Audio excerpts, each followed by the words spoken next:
Hi అండి. చూడమండి, ఇంత చింతపండు మగ్గు తీసేసి ఇగో గ్యాస్ మీద పెట్టాను. ఉల్లిపాయల పులుసు పెట్టడానికి, ముక్కల పులుసు.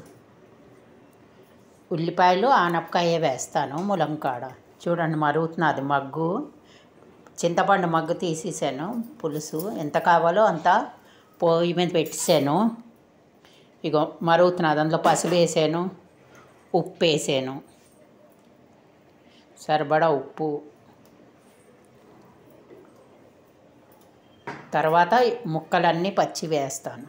ఇక చూడండి, ఉల్లిపాయ, ఆనపకాయ, ములంకాడ, కరివేపాకు, పచ్చిమిరపకాయ, ఇవన్నీ ముక్కలు అందులో వేస్తాను.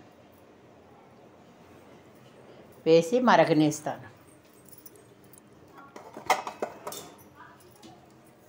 చూడండి,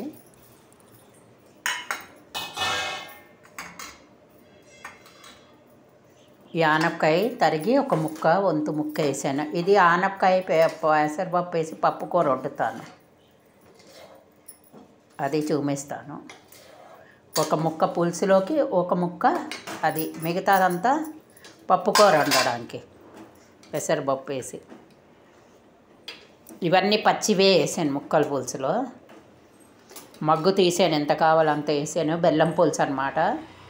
బెల్లం పులుసు ఇది. నిన్న కొట్టాను కదా శనగపప్పు, మినపప్పు, నువ్వులు గుండ కొట్టాను నిన్న వంకాయ మెంతికూర, వంకాయ వేపుల్లోకి గుండ కొట్టాను నేను. ఆ గుండ అనమాట. పులుసుల్లో గట్రా వేసుకోవచ్చు.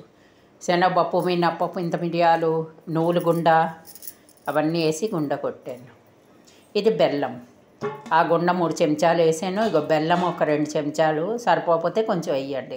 బెల్లం పులుసు ఇది. పోపు వేసేసాను. వేచి ఆవాలు, జీలకర్ర, మినపప్పు పోపు వేస్తాను. ఇప్పుడు అది వేసిస్తాను, చూపిస్తాను. చూడండి మరుగుతున్నది, చూసారు కదా. ఆనపకాయ పప్పు కూర వండుతాను, చూపిస్తాను. ఈ వీడియో ముందు పెట్టేద్దామని ముక్కల పులుసు. ఇక ఆవాలు, జీలకర్ర, ఇది పులుసులోకి పోపు.